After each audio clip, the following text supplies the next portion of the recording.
Everyone, welcome back once again. So मैं आज अजूनी और दिलरीत का थर्ड पार्ट एक्सप्लेन करने वाली हूँ। जिन्होंने इसके पिछले पार्ट्स नहीं देखे, चेक डिस्क्रिप्शन, आपको डिस्क्रिप्शन में इस कहानी के पिछले पार्ट्स मिल जाएंगे। और पार्ट 3 एक्सप्लेन करने से पहले चैनल पे पहली बार आए हो, अभी तक सब्सक्राइब नहीं किया तो प्लीज यार सब्सक्राइब जरूर कर देना। बेल आइकन पे क्लिक करके ऑल नोटिफिकेशन जरूर से ऑन कर लेना। और आप मुझे इंस्टाग्राम या स्नैपचैट पे फॉलो कर सकते हो, इन दोनों का लिंक आपको डिस्क्रिप्शन में मिल जाएगा। तो कहानी शुरू करते हैं। पिछले पार्ट में हमने देखा कि अजूनी पहली बार किसी के साथ शारीरिक संबंध बनाती है, उसे बहुत मजा आता है और वो पहली बार रुबानी के साथ अपने से 4 गुना बड़ी लड़की के साथ संबंध बनाती है। दोनों ने एक दूसरे के साथ संबंध बनाए, बहुत मजे किए। अब क्या ये दोनों एक दूसरे के साथ रिश्ते में आएंगे या मजे लेके छोड़ देंगे, क्या होगा चलिए देखते हैं। दोनों संबंध बनाने के बाद निवस्त्र होके सो जाते हैं और दोनों एक दूसरे से लिपट के ही सोए हुए थे। दोनों कुछ देर के बाद उठते हैं और फिर रुबानी अचानक से उठती है और वो कहती है, अरे मुझे तो किसी काम से कहीं जाना था, तुम भी ना, तुम्हारे चक्कर में मैं काम भूल गई। वो अजूनी कहती, मेरी चक्कर में का क्या मतलब है, आप ही तो मुझे अपने घर पे लेके आए हो, आप अपनी मर्जी से आए हो मुझे लेके। तो रुबानी कहती, अच्छा ठीक है चलो, अब काफी रात होने वाली है, मैं तुम्हें तुम्हारे घर तक छोड़ देती हूँ। तो अजूनी अपने कपड़े पहनती है और रुबानी भी अपने कपड़े पहनती है। उसके बाद रुबानी अजूनी को उसके घर तक छोड़ देती है। अजूनी अपने घर जाती है और सीधा वो अपने कमरे की तरफ चली जाती है। उसकी दीदी अजूनी से बात करना चाहती थी, लेकिन अजूनी अपनी दीदी को देखती भी नहीं है, तो उसकी दीदी अजूनी को कुछ नहीं कहती। अजूनी कमरे में जाती है और वो बहुत कुछ सोचती है। वो सोचती है कि मैं तो दिलरीत से प्यार करती हूँ, तो मैंने उसके साथ ऐसा क्यों किया। और अजूनी ऐसे ही बहुत कुछ सोचती है और जैसे जैसे रुबानी ने उसके साथ किया था वो सारी चीजें वो याद करने लग जाती है कि कैसे रुबानी उसके ऊपर आई, कैसे उसके बदन को छुआ। और जब अजूनी सब कुछ याद कर रही थी तो फिर से अजूनी को कुछ कुछ होने लगता है, तो वो ज्यादा सोचती नहीं है और वो रात को बिना खाना खाए ही सो जाती है। अगली सुबह अजूनी उठती है और वो नहाती है और वो स्कूल चली जाती है। स्कूल के आने के बाद फिर से शाम को अपनी दीदी और अपनी मम्मी को बोल के तालाब के पास चली जाती है। तालाब के पास जाने के बाद कुछ देर बैठने के बाद वो रूबीना को ढूंढने लग जाती है। रूबीना उसे मिलती नहीं है तो वो पार्क में जाती है, क्योंकि उसे लगा था कि जैसे पिछली बार रूबीना पीछे से आके उसे सरप्राइज दिया था, इस बार भी वो कुछ ऐसा ही करेगी। लेकिन काफी देर इंतजार करने के बाद भी रूबीना नहीं आती और अजूनी उदास हो जाती है और वो उदास मन से अपने घर जाती है। और इस बार भी घर जाके वो सीधा अपने कमरे में जाती है और इस बार उसकी दीदी अजूनी को नोटिस करती है। उसकी दीदी रमन ये नोटिस करती है कि अजूनी अब घर में अच्छे से किसी से बात नहीं करती और अपने काम से काम रखती है। रमन अपनी बहन अजूनी के मन में जो भी चल रहा है वो उसके मन की बात जानना चाहती थी, लेकिन रमन को समझ नहीं आ रहा था कि वो अपनी बहन से बात शुरू कहाँ से करे। रमन को अपनी बहन से बात करनी थी, इसीलिए रमन अजूनी के कमरे में चली जाती और अजूनी बेड पे लेटी हुई कुछ सोच रही थी। उसकी बहन अजूनी के करीब जाके पूछती है कि अजूनी क्या हुआ, मैं तेरे को 2-3 दिनों से ऑब्जर्व कर रही हूँ, मैं देख रही हूँ कि तू आखिर परेशान क्यों रहती है। अगर तेरे मन में कुछ चल रहा है और तू नहीं बता पा रही है तो मुझे बता, क्योंकि देख मैंने कहा था ना कि हम दोनों एक दूसरे से कुछ भी नहीं छुपाएंगे, और अब तू मुझे नहीं बताएगी तो किसे बताएगी। अपनी बहन की बात सुन के अजूनी कुछ पल के लिए सोचती है कि मैं अपनी दीदी को सब कुछ बता देती हूँ कि मुझे लड़कों में कोई इंटरेस्ट नहीं है, मुझे लड़कियां अच्छी लगती है। अजूनी बहुत कोशिश करके दिल की बात जुबान पे रखती है, लेकिन वो अपनी दीदी को नहीं कह पाती है। उसे ऐसा लगता है कि अभी सही वक्त नहीं है, इसीलिए वो अपनी दीदी को नहीं बता पाती है कि वो एक लेस्बियन है। उसकी दीदी हमेशा की तरह अपने बहन के साथ ही सो जाती है। सुबह हर रोज की तरह अजूनी उठती है और वो स्कूल जाती है और वो फिर से शाम को स्कूल से आने के बाद उसी तालाब के पास जाती है, पार्क में जाती है, लेकिन उसे कहीं भी रुबानी नहीं दिख रही थी और ऐसे ही 2-3 दिन हो गए थे। और अब अजूनी को कुछ भी अच्छा नहीं लग रहा था, क्योंकि उसे रुबानी की कमी महसूस हो रही थी। उसे रुबानी के साथ दोबारा सब कुछ करना था जो उसने उस रात किया था। एक दिन फिर अजूनी उसी तालाब के पास जाती है रुबानी को ढूंढने के लिए, लेकिन रुबानी हर बार की तरह इस बार भी नहीं आती है, तो अजूनी को कुछ भी अच्छा नहीं लगता। फिर उसे याद आता है कि वो तो रुबानी के घर जा सकती है, इसीलिए अजूनी रुबानी के घर जाती है। उसका घर का दरवाजा पहले से ही खुला था, वो अंदर जाती है, वो देखती है कि रुबानी कपड़े बदल रही है। अजूनी को देख के रुबानी बहुत खुश होती है और वो कहती है, अरे अजूनी तुम, तो अजूनी कहती है, रुबानी तुम कपड़े बदल रही हो और तुम्हारा दरवाजा भी खुला है। तो रुबानी कहती है, अच्छा दरवाजा खुला है, एक काम करो दरवाजा बंद कर दो। तो अजूनी दरवाजा बंद कर देती है। उसके बाद अजूनी रुबानी के पास आती है और उसे कपड़े बदलते हुए देखती है और वो कहती है कि क्या बात है रुबानी, तुम इतने दिनों से आ क्यों नहीं रही थी तालाब पे ना पार्क में, मैं कितना इंतजार कर रही थी तुम्हारा। तो रुबानी कहती है, अरे मैं इतने दिनों से तुमसे मिलने इसलिए नहीं आ पा रही थी क्योंकि इन दिनों में मुझे बहुत काम था, सच बताऊं तो मुझे तो नहाने तक का टाइम नहीं मिल पा रहा था, तुमसे मिलने कैसे आती। फिर रुबानी कहती, अच्छा तुम मुझे क्यों ढूंढ रही थी, मेरी तलब लग गई है क्या तुम्हें। तो अजूनी कहती हाँ आपकी तलब लग गई, और सच बताऊं जो भी मैंने आपके साथ किया ना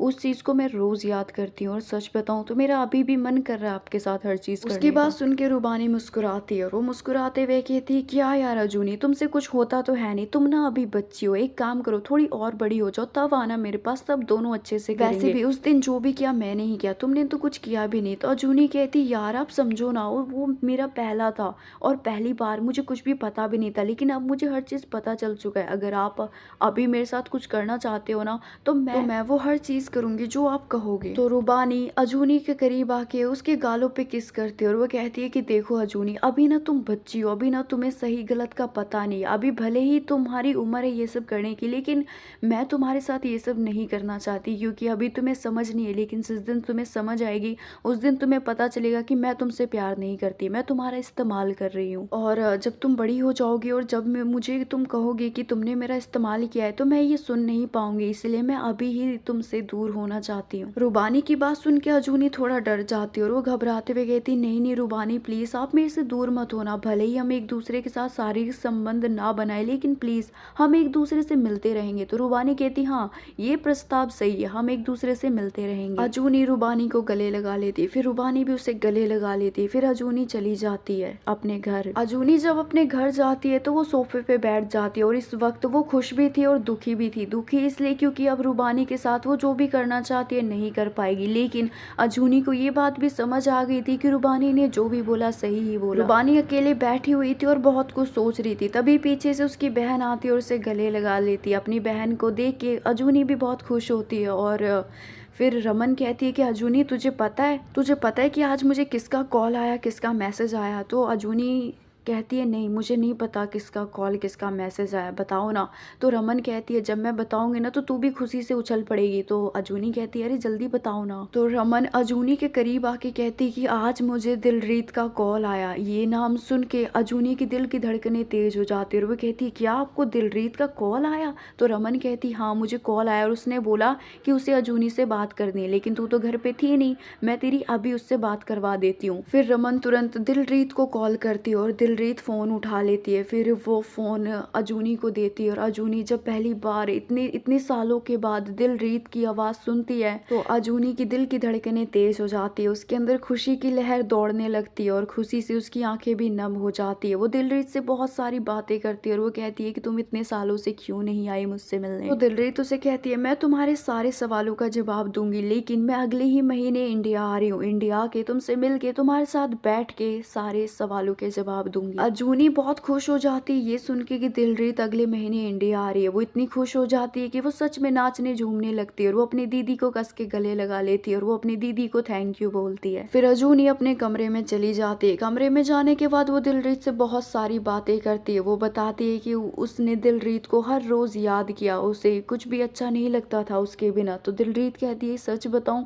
तो मुझे भी तुम्हारी रोज याद आती थी। तो अजूनी कहती है अच्छा अगर तुम्हें रोज याद आती थी तो तुमने कॉल या कोई मैसेज क्यों नहीं किया। तो दिलरीत कहती है तुम्हारे घर का मेरे पास कोई भी नंबर था ही नहीं, बड़ी मुश्किल से निकाला है मैंने तुम्हारे घर का नंबर। अजूनी कहती है अच्छा ठीक है अब तुम जल्दी से इंडिया आ जाओ और तुम्हें देखना इतने सालों के बाद, पता नहीं तुम कैसी दिख रही होगी, तुम तो बहुत बड़ी हो गई होगी ना। तो दिलरीत कहती है मिल के देख। फिर ऐसे ही दिलरीत और अजूनी एक दूसरे से बहुत सारी बातें करते हैं। ढेरों बातें करने के बाद अजूनी अपनी दीदी के पास जाती है और अजूनी बहुत खुश थी। तो रमन कहती है क्या बात है, दिलरीत से इतने दिनों के बाद बात हुई इसलिए खुश है। तो अजूनी अपनी बहन के करीब आके कहती है कि हाँ दीदी मैं इसलिए खुश हूँ कि जिससे मैंने प्यार किया उससे मैंने इतने सालों बाद बात की। तो रमन कहती प्यार किया का क्या मतलब है।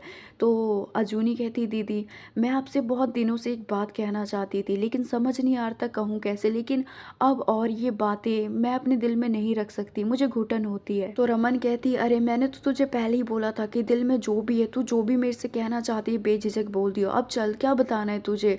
तो अजूनी अपनी दीदी का हाथ पकड़ के कहती है कि दीदी मैं एक लेस्बियन हूँ। उसकी दीदी पढ़ी लिखी और समझदार थी तो उन्हें पहले से पता था कि ये लेस्बियन क्या होता है। रमन अपना हाथ अजूनी के हाथ से छुड़ा लेते और वो कहती है कि तू पागल हो गई है क्या बोली जा रही है। तो अजूनी कहती है दीदी यही सच है, मैं एक लड़की हूँ और मुझे लड़की ही अच्छी लगती है, मुझे लड़कों में कोई भी दिलचस्पी नहीं है, मैं किसी भी लड़के के साथ कभी खुश नहीं रह पाऊंगी। जब अजूनी ने अपने दिल की सारी बातें रमन को बता दी तो रमन को याद आता है कि उसकी बहन ने एक बार कहा था कि वो दिलरीत से प्यार करती है और उस बात को उसने हल्के में ले लिया था। रमन कुछ पल के लिए खामोश हो जाती है, फिर वो अपनी बहन को देखती है। उसकी बहन की आंखों में उसे मासूमियत दिखती है। वो अपनी बहन को गले लगा लेती है और इस वक्त रमन दुखी भी थी और खुश भी थी। दुखी इसलिए थी क्योंकि उसे यकीन नहीं हो रहा था कि उसकी बहन एक लेस्बियन है, और खुश वो इस बात से थी कि उसकी बहन ने बेझिझक अपने दिल की बात सारी बता दी। रमन अपनी बहन को प्यार से समझाती है और वो कहती है कि तू एक बार फिर से सोच ले, तू लेस्बियन ही है ना। तो अजूनी कहती है अरे दीदी हाँ मैं लेस्बियन ही हूँ। तो रमन कहती है तुझे पता है एक लेस्बियन और गे को अपनी जिंदगी में कितने परिश्रम करने पड़ते हैं, कितने परिश्रम से गुजरने पड़ते हैं। तो अजूनी कहती है मैं हर चीज से वाकिफ हूँ। रमन कहती है तूने मुझे तो बता दिया, लेकिन जिस दिन मम्मी पापा को पता चलेगा क्या बीतेगी उन पे। तो अजूनी कहती है कि जब तक मैं अपने पैरों पे अच्छे से खड़ी नहीं हो जाती मैं तब तक अपने मम्मी पापा को नहीं बताऊंगी, और प्लीज आप भी मत बताना। तो उसकी दीदी कहती है कि देख मैं तो कहती हूँ तो अभी ही मम्मी पापा को बता दे, क्योंकि कल को मैं शादी करके चली जाऊंगी, फिर तेरा सपोर्ट करने के लिए कोई भी नहीं होगा और तू अकेले कैसे समझाएगी मम्मी पापा को। अजूनी भी ये बात सुन के कुछ पल के लिए खामोश हो जाती है, क्योंकि उसकी दीदी ने जो भी बोला सही ही बोला। फिर रमन कहती है अच्छा तू लेस्बियन है, तुझे लड़कियां अच्छी लगती है, ये बात तुझे किसने बताया। तो रमन की बात सुन के अजूनी कहती है कि दीदी मेरी जिंदगी में एक लड़की है जिसका नाम है रूबानी। रूबानी बहुत अच्छी लड़की है, उसने मुझे मेरी हर चीज क्लियर कर दी। तो रमन कहती अच्छा कौन है ये रूबानी, मैं भी उससे मिलना चाहती हूँ, मुझे भी मिलवा, मैं भी देखूं कौन है ये रूबानी जिसने तुझे तेरे बारे में इतना कुछ क्लियर कर दिया। तो अजूनी कहती हाँ क्यों नहीं, हम उससे कल मिलेंगे। तो रमन कहती कल नहीं आज ही मिलते हैं, और जहाँ तुम दोनों मिलते हो वहीं पे मिलेंगे। तो अजूनी कहती हम तो पार्क में मिलते हैं, या मैं उसके घर ही चली जाती हूँ। तो रमन कहती क्या तू उसके घर चली जाती है। अजूनी इस बात पे कुछ भी नहीं कहती। फिर अजूनी रूबानी को फोन करती है और उसे पार्क में मिलने को बुलाती है। रूबानी कहती अरे अभी तो हम कुछ घंटे पहले मिले थे, तुम्हें दोबारा मिलना है। तो अजूनी कहती हाँ मुझे दोबारा मिलना है। तो रूबानी मिलने को तैयार हो जाती है, लेकिन अजूनी ने उसे ये नहीं बोला कि उसे उसकी बहन भी मिलना चाहती है। अजूनी अपनी बहन रमन को लेके उसी पार्क में चली जाती है जहाँ पे रूबानी और अजूनी मिला करते थे। जब अजूनी अपनी बहन रमन को उस पार्क में लेके जाती है तो अजूनी देखती है कि वहाँ पे पहले से ही रूबानी बैठी है। रूबानी अजूनी को देख के बहुत खुश होती है। अजूनी रूबानी से मिल के कहती है कि ये मेरी दीदी है, मेरी दीदी भी तुमसे मिलना चाहती थी। रूबानी थोड़ा घबरा जाती है और वो कहती है तुम्हारी दीदी क्यों मिलना चाहती थी। तो अजूनी कहती पता नहीं, एक बार मिल लो। तो रूबानी रमन से हेलो हाई करती है। रमन और रूबानी की उम्र बिल्कुल लगभग सेम ही थी। तो रमन कहती है अच्छा अजूनी तू थोड़ा दूर चली जा, मुझे रूबानी से कुछ बात करनी है। तो अजूनी कहती है मेरे सामने ही कर लो ना। तो रमन कहती तेरे से जितना बोलूं उतना ही किया कर। अपनी दीदी की बात सुन के अजूनी थोड़ा दूर चली जाती है। जब अजूनी दूर चली जाती है तो रमन रूबानी से हर चीज पूछती है और रूबानी भी बिना डरे हर चीज उसके सामने रख देती है, और रमन को जो भी उसने अजूनी के साथ किया हर चीज बताती है और वो कैसे मिली वो भी बताती है। इवन रूबानी अपने पास्ट की सारी बातें भी रमन को बता देती है, वो सारी बातें बताती है जो उसने अजूनी को भी नहीं बताई। अजूनी दूर से अपने दीदी और रूबानी की बातों को सुन तो नहीं रही थी, लेकिन बस समझने की कोशिश कर रही थी। वो देखती है कि उसकी दीदी रूबानी के सामने हाथ जोड़ रही है, और अजूनी को ऐसा लगता है कि उसकी दीदी चाहती है कि रूबानी उससे कभी ना मिले। अजूनी देखती है कि उसकी दीदी रूबानी के सामने हाथ तो जोड़ रही है, साथ में रमन के चेहरे पे कुछ घबराहट सी दिखाई दे रही है। अजूनी को कुछ समझ नहीं आ रहा था कि रूबानी ने रमन को क्या क्या बोला है। रमन अजूनी के पास आती है और अजूनी भी थोड़ा घबरा गई थी, क्योंकि उसे ऐसा लग रहा था कि रूबानी ने हर चीज रमन को बता दिया। रमन अजूनी के पास आती है और रमन थोड़ी ऊंची आवाज में अजूनी को कहते कि अब तू रूबानी से कभी नहीं मिलेगी। तो अजूनी कहती क्यों दीदी क्या हुआ। तो फिर रमन कहती है तेरे को जितना बोलूँ ना उतना ही किया कर, तू मेरे से छोटी है, मेरे से जुबान मत लड़ा। अजूनी कहती है अच्छा आप चाहते हो ना कि मैं रूबानी से कभी ना मिलूं, तो बस एक बार मैं रूबानी से बात करना चाहती हूँ। तो रमन कहती हाँ जा, लेकिन ये आखिरी बार है, आज के दिन के बाद तू कभी भी रूबानी से नहीं मिलेगी। तो अजूनी कहती ठीक है जैसा आप चाहते हो। अजूनी आखिरी बार रूबानी के पास जाके उससे बात करती है और वो कहती कि रूबानी क्या हुआ, क्या तुमने दीदी को हर चीज बता दिया कि हम दोनों ने साथ में क्या क्या किया है। तो रूबानी कहती है कि अजूनी तुम फिक्र मत करो, मैंने तुम्हारी दीदी को वो सब नहीं बताया। तो अजूनी कहती है अच्छा अगर तुमने ये नहीं बताया कि हम दोनों एक दूसरे के साथ क्या क्या कर चुके हैं, तो दीदी के चेहरे पे घबराहट क्यों थी और वो तुम्हारे सामने हाथ क्यों जोड़ रही थी। उसकी बात सुन के रूबानी कुछ भी नहीं कहती है। पीछे से रमन आवाज लगाती है और अजूनी को रमन के साथ जाना पड़ता है, और वो पीछे मुड़ के रूबानी को देखती है। रूबानी ठीक ऐसे ही खड़ी थी जैसे कोई मूर्ति खड़ी हो। अजूनी पलट के फिर से रूबानी को देखती है। रूबानी की आंखों में आंसू थे और उसकी आंखों में अजूनी के लिए प्यार दिखाई दे रहा था। अजूनी को खुशी होती है कि चलो रूबानी ने भी उससे प्यार किया, क्योंकि अजूनी को इतने दिनों से ऐसा लग रहा था कि सिर्फ उसने ही रूबानी से प्यार किया। ऐसी कौन सी बात थी जिसने रमन को हाथ जोड़ने पे मजबूर कर दिया और रमन के चेहरे पे घबराहट ला दी? ये बात तो हम कहानी में आगे जानेंगे। कुछ देर के बाद अजूनी और रमन घर पहुंच जाते। घर में अभी रमन और अजूनी ही थे। फिर अजूनी गुस्से से अपनी दीदी का हाथ छुड़ाती और वो कहती है कि आखिर आपने रूबानी से क्या बात की और ऐसा क्यों कह रहे हो कि मैं उससे कभी ना मिलूं? आप रूबानी को नहीं जानते। रूबानी बहुत अच्छी लड़की है। अगर वो मेरी जिंदगी में ना आती तो मुझे अपने बारे में कुछ भी पता ही नहीं चलता और मैं पूरी जिंदगी कंफ्यूजन में ही रह जाती। तो उसकी दीदी अजूनी को पहली बार थप्पड़ मारती है और वो कहती है कि सुन, तू रूबानी से अब कभी नहीं मिलेगी और तू लड़की को पसंद करती है ना, मुझे इससे कोई दिक्कत नहीं है। तू दुनिया की किसी भी लड़की से प्यार कर, मुझे कोई दिक्कत नहीं है, लेकिन तू रूबानी से प्यार नहीं करेगी, ना ही उससे मिलेगी। वो लड़की तेरे लिए ठीक नहीं है। अजूनी की आंखों में आंसू आ जाते क्योंकि पहली बार उसकी दीदी ने उसे थप्पड़ मारा। रोते हुए अजूनी पूछती है कि दीदी आखिर ऐसी क्या बात हुई आप में और रूबानी में?